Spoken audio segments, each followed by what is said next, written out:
ഡോറിന്റെ കട്ടിലെല്ലാം പ്ലാവിന്റെ നോക്കിയെടുത്താ മതി. ദേ വെള്ളയുണ്ടോന്ന് നോക്കിയെടുക്കണം.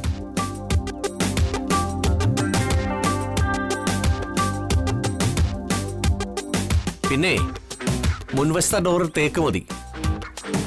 കേക്കലട പൊട്ട, തേക്ക് തേക്ക്. ആ അഡ്വാൻസ് ഞാൻ ഇപ്പൊ തന്നെ ഇട്ടേക്കാം. ടൈൽസോ? വീട് പണി കഴിഞ്ഞ് അവസാന ഘട്ടത്തിലല്ലടാ ടൈൽസ് പതിപ്പിക്കാം. അത് സമയമാകുമ്പോ ഞാൻ തന്നെ പോയി നോക്കിയെടുത്തോളാം. അവന്റെ ടൈൽസ് കത്തിയാണെങ്കിൽ ആയിക്കോട്ടെ, 16 അടുത്തുനിന്ന് കൊട്ടേഷൻ എടുത്തിട്ടേ ഞാൻ ടൈൽസ് വാങ്ങിക്കൂ. പറ്റിങ്കിലേ അടുത്ത വ്യാഴാഴ്ച തൊട്ട് പണി തുടങ്ങാം. ശരി. പണം ഉണ്ടാക്കുന്നതല്ല, ഇവന്മാരെ കൊണ്ട് പണി ചെയ്യിപ്പിക്കുന്നതാ പാട്.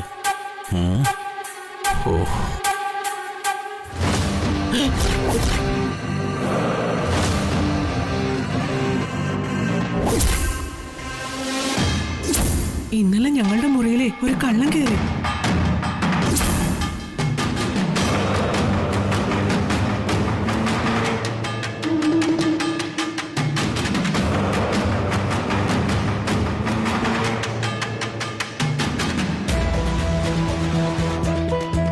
വീടിന്റെ പണി വീണ്ടും തുടങ്ങാൻ പോവാണോ?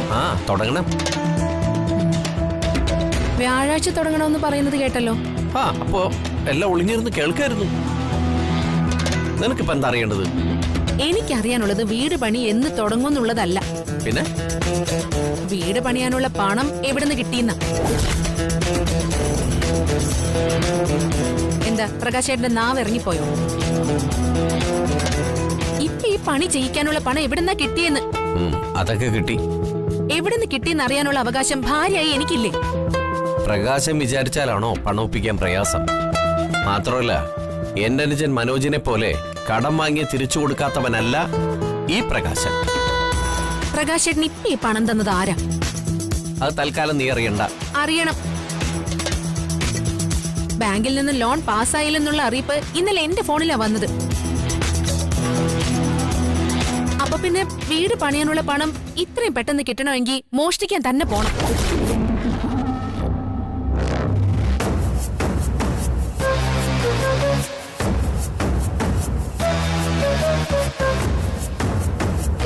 പ്രകാശേട്ടൻ മോഷണവും പിടിച്ചുപറിയൊക്കെ തുടങ്ങിയോ? അങ്ങനെയാണെങ്കിൽ അങ്ങനെ, ഞാൻ ഇതുവഴി പോയിക്കോളാം.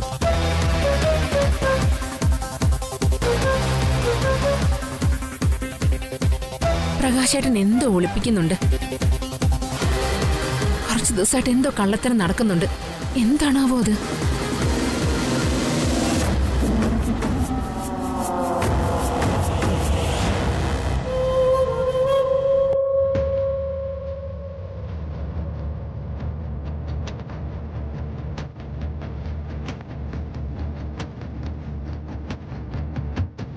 എടോ, കമ്മിറ്റി തുടങ്ങാൻ ഞാൻ പറഞ്ഞിരുന്ന സമയമാകുന്നല്ലേ ഉള്ളൂ. ഒരു 30 മിനിറ്റ് ഞാനങ്ങെത്തും.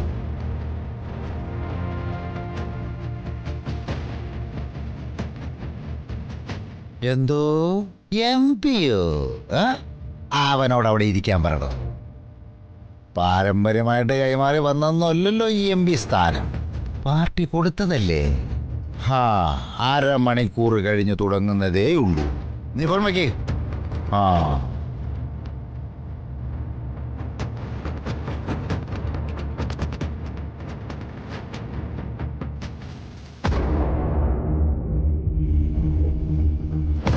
അല്ല, ചേച്ചി എന്താ അത്യാവശ്യമായിട്ട് കാണണമെന്ന് പറഞ്ഞത്?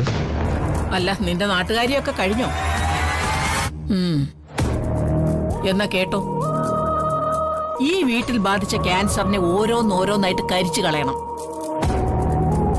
അല്ലെങ്കിൽ മൊത്തത്തിൽ പടർന്നങ്ങ് കേറും.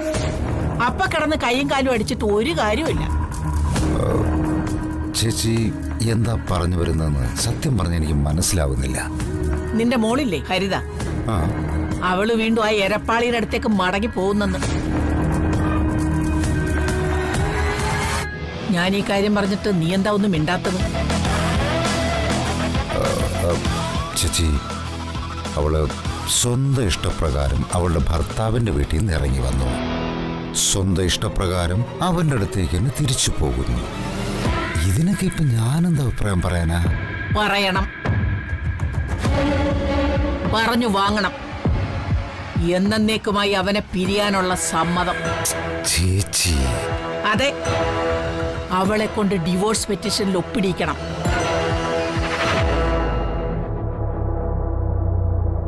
ആദ്യം ഹരിതയുടെ ജീവിതത്തിൽ നിന്ന് ജോലിയും കൂലിയും ഇല്ലാത്ത ആ ദാരിദ്ര്യം പിടിച്ചവനെ ഒഴിവാക്കണം. എന്നിട്ട് വേണം ഇവിടെ വന്നു കയറി അവന്റെ പിഴച്ച കൂടപ്പറപ്പിനെ അടിച്ചു പുറത്താക്കാൻ. ചേച്ചി പറയുന്ന പോലെ അതത്ര എളുപ്പമുള്ള കാര്യമൊന്നുമല്ല. സംഗതി പ്രതീക്ഷിച്ച പോലെ അങ്ങോട്ട് മുറുകുന്നില്ലല്ലോ. ഇടയ്ക്ക് കയറി ഒന്ന് തലയിട്ടാലേ ഉദ്ദേശിച്ച ഫലം കിട്ടും.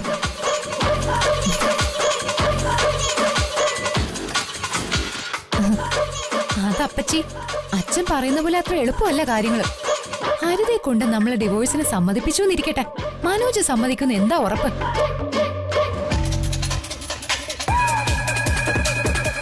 മനോജ് ഈ വീട്ടിൽ വന്ന് ഹരിതയെ വിളിച്ചിറക്കിക്കൊണ്ട് പോയത് വെറുതെ അല്ല. ഇവിടുത്തെ സ്വത്തും പണവും കണ്ടിട്ട് തന്നെയാ. അതും കൊണ്ട് അവൻ പോവും. ഇപ്പൊ ഹരിതയായി പിണക്കം ഉണ്ടാക്കി അവളെ ഇങ്ങോട്ട് അയച്ചത് തന്നെ സ്വത്തിന്റെ കാര്യത്തിൽ ഒരു തീരുമാനം ഉണ്ടാക്കാനാണെന്ന് എനിക്ക് തോന്നുന്നത്. കരുണാകര, പഠിക്കുന്ന സമയത്ത് കുട്ടികൾ ചിലപ്പോ ചില അബദ്ധങ്ങളൊക്കെ കാണിച്ചെന്നിരിക്കും. പ്രേമോ ഒളിച്ചോട്ടോ ഒക്കെ ഉണ്ടാവും. അതിലൊരു പരാജയം വരുമ്പോ അത് തിരുത്തേണ്ടത് രക്ഷിതാക്കളുടെ കടമയാണ്. പിരിയേണ്ടവർ പിരിയണം. പരദേവതകളും അനുഷ്ഠാനങ്ങളും ഒക്കെയുള്ള തറവാടാ നമ്മുടേത്. ജാതകമോ ഗൃഹസ്ഥാനമോ നോക്കാതെ താലി കെട്ടിക്കൊണ്ടുവന്ന കുലമുടിയും. അത് പാടില്ല. ഹരിത മനോജിനെ പിരിയണം.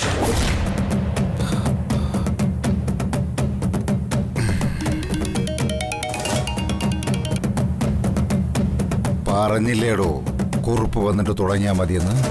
ബക്കളപ്പോ ഒരു കാര്യമില്ലാതെ ചിലച്ചോണ്ട് നടക്കും ചിലര്. അപ്പച്ചി പറയുന്നൊന്നും കേട്ടില്ലേ? നിർത്ത്. എന്റെ മോൻ ജിതേന്ദ്രനെ പോലെയാണ് എല്ലാ ആണുങ്ങളും ഒന്നും നീ കരുതിയേക്കരുത്. ആട്ടിച്ച് കരണം പോക്കി ഞാൻ നിന്റെ. ഞാൻ ചേച്ചിയും കൂടി കുടുംബക്കാര് സംസാരിക്കുന്നതിന്റെ ഇടയിൽ നീ ആരാടി വന്ന അഭിപ്രായം പറയാൻ?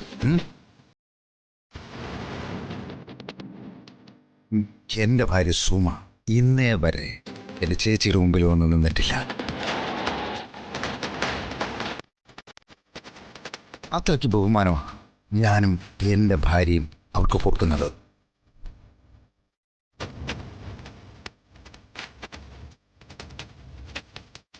പോടെ എൻ്റെ മുമ്പിൽ നിന്ന് പോകാൻ.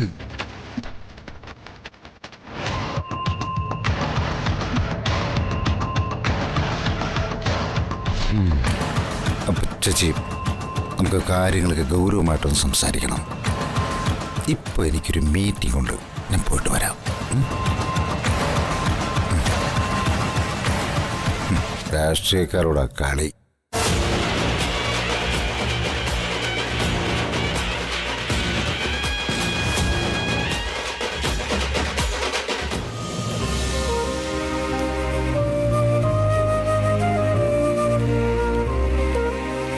മോനെ മനോജെ, നീ എങ്ങോട്ടാ? വരുമ്പോ അച്ചമ്മയ്ക്കുള്ള ഗുളിക കൂടി വാങ്ങണം. ഇതാ പൈസ. ഗുളികയുടെ പേരറിയാലോ അല്ലേ? അറിയാം. അല്ല, നീ എപ്പോ വരും? എങ്ങോട്ടാ നീ പോന്നേ? പറഞ്ഞില്ലല്ലോ. അമ്മേ, ഞാൻ ഹരിതയെ കാണാൻ പോവാ. മോനെ, നീ അങ്ങോട്ട്? ഹരിത വിളിച്ചിരുന്നു അമ്മേ.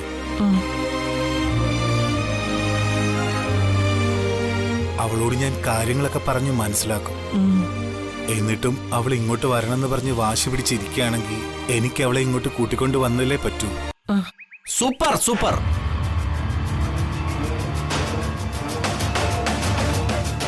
എടാ, ഇപ്പൊ തന്നെ ഇവിടെ 2 അടുപ്പും 4 പൊറുതിയ. അതിനിടയിലെ ഇനി ഒരുത്തിയും കൂടി ഇങ്ങോട്ട് വരാത്തതിന്റെ കുറവേ ഉള്ളൂ. പ്രകാശേ വേണ്ട.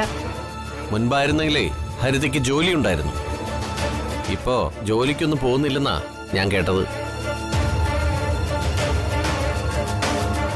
ജോലിയും കൂലിയില്ലാത്ത ഒരുത്തി ഇനി ആകാശമിടിഞ്ഞ് വീണാലും ജോലിക്ക് പോകില്ല എന്ന് വാശി പിടിക്കുന്ന ഒരുത്തന്റെ കൂടെ ഇറങ്ങി വന്നാൽ പട്ടിണി കിടന്ന് ചാവേയുള്ളൂ.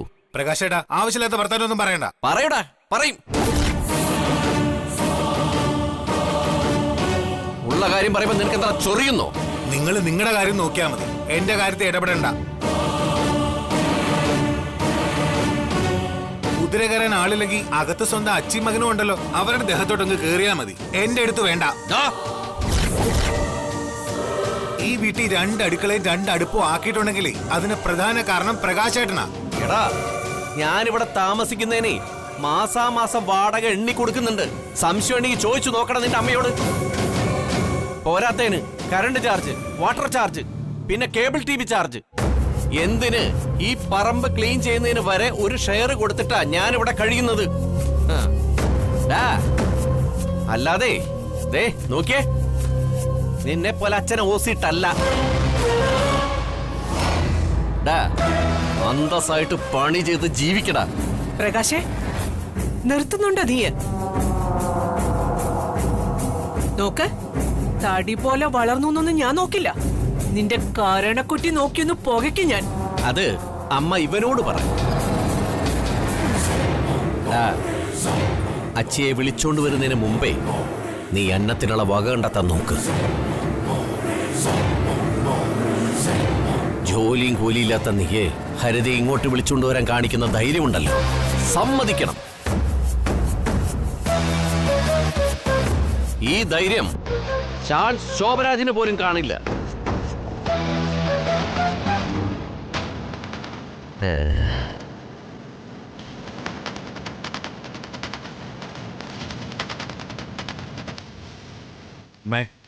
ഏതായാലും നല്ലൊരു കാര്യത്തിന് ഇറങ്ങാൻ നേരത്ത് പ്രകാശേട്ടന്റെ ഉപദേശം കൊള്ളാം. തൃപ്തി.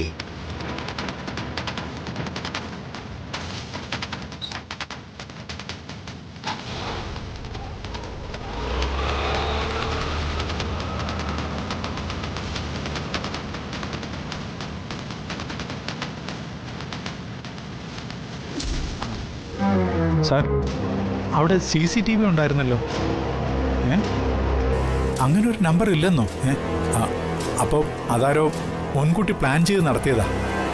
ഓർമ്മളെ, അതൊക്കെ ഞങ്ങൾ ഏറ്റുന്നേ. എന്താണെന്ന് വെച്ചാ പറഞ്ഞാ മതി, ഞങ്ങളൊക്കെ നോക്കട്ടെ. അമ്മയ്ക്ക് പാടായിരിക്കും. ഒരു സുഹൃത്ത് വീട് വെക്കാനായി സഹായിച്ച പൈസയാ. അത് എങ്ങനെയെങ്കിലും കണ്ടെത്തി തരണം. മോഷണം നടന്ന കാര്യം ഞാനിതുവരെ വീട്ടിൽ പോലും പറഞ്ഞിട്ടില്ല. അവരതറിഞ്ഞാൽ വലിയ സങ്കടമാവും. മാധവേട്ടാ,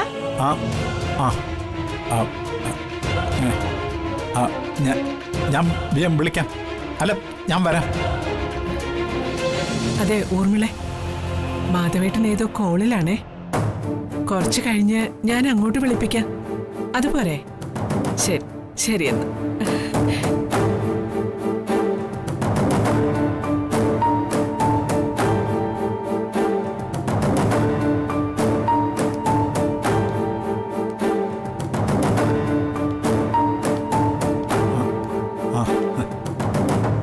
മാധവേട്ട ഫോണില്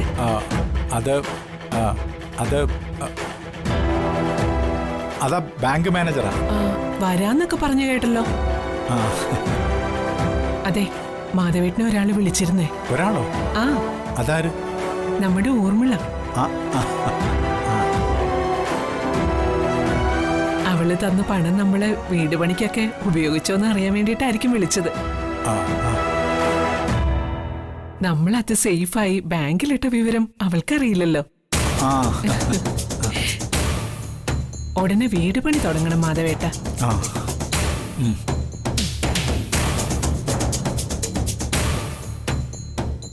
അതെ, മാധവേട്ടൻ എന്താ ഒരു വയ്യായ്മ പോലെ? ഒന്നുമില്ല. നീ കുറച്ച് വെള്ളം എടുക്ക. ശരി മാധവേട്ട.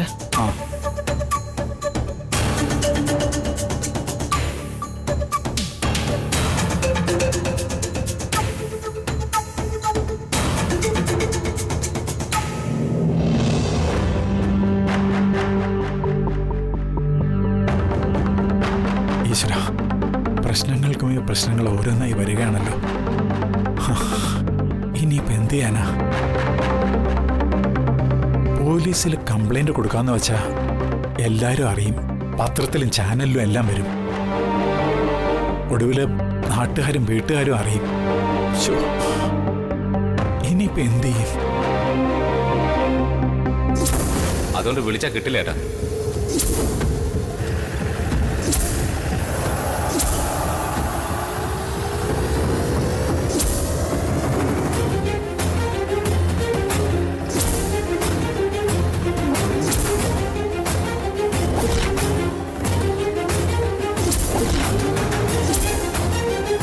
ആരായിരിക്കും അവൻ? ഇന്നലെ ഞങ്ങളുടെ മുറിയിലെ ഒരു കള്ളൻ കയറി. അച്ഛൻ ഉണർന്നപ്പോഴത്തേക്കും കള്ളനങ്ങ് ഓടിപ്പോയി.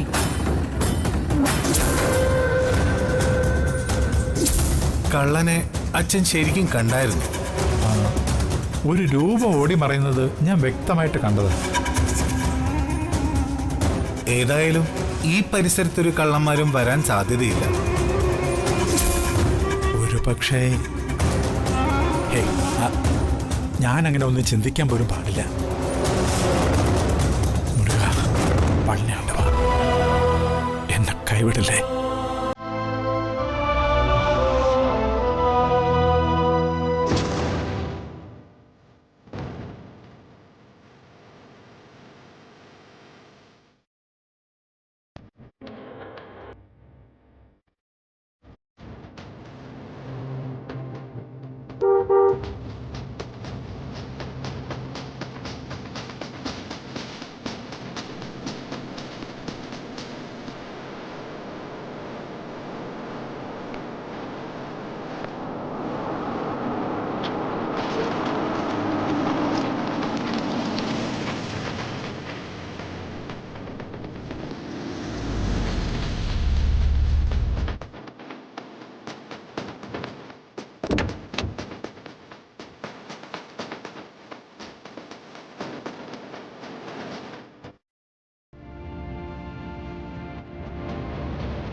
ഇറങ്ങ നരേന്ദ്ര.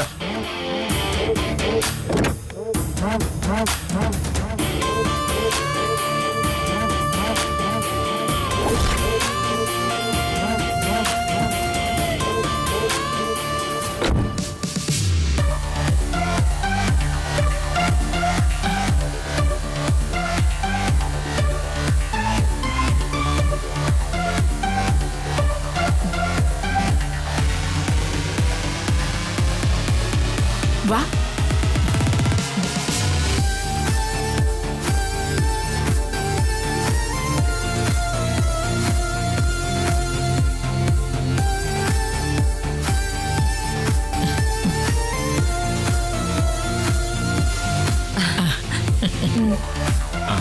എന്താ താമസിച്ചത്?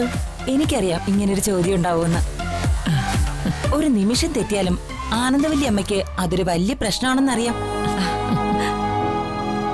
വരുന്ന വഴിക്ക് കാറിലിരുന്ന് പറഞ്ഞതെല്ലാം ആനന്ദവല്യമ്മയുടെ പഞ്ച്വാലിറ്റിയുടെ കഥകളാണ്. പഞ്ച്വാലിറ്റി എനിക്ക് പണ്ടേ പ്രധാന. എന്ത് നമുക്ക് തിരിച്ചെടുക്കാം, പക്ഷെ സമയം അത് നഷ്ടപ്പെട്ടത് തന്നെയാ. സോറി ആനന്ദവല്യമ്മേ, റോഡ് പണി നടക്കുന്നതുകൊണ്ട് പലയിടത്തും ബ്ലോക്കാ. അതാ വൈകിയത്. ഉറുമ്പ് നിരയെ പോകുന്നത് പോലെയാ വണ്ടികൾ കിടക്കുന്നത്. ഒരു മീറ്ററൊക്കെ ഒന്ന് അനങ്ങാനേ അരമണിക്കൂർ എടുത്തു ചില സ്ഥലങ്ങളില്.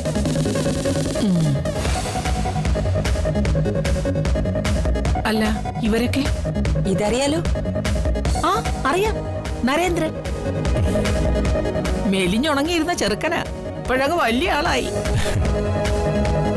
UK-യിലായിരുന്നു, കഴിഞ്ഞ ആഴ്ചയാ വന്നത്. ഓ,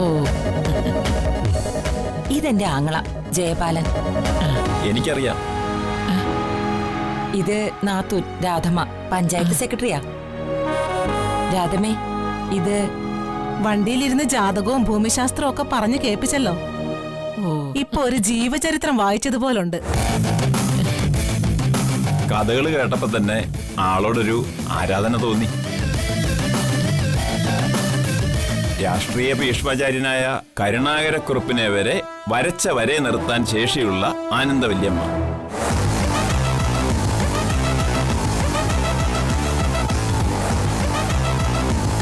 കൊള്ളാം ഭാനുമതി. അപ്പൊ നീ എന്നെ കുറിച്ച് നന്നായിട്ട് ആക്ഷേപങ്ങൾ പറഞ്ഞു എന്നർത്ഥം. ആ കേറി വാ.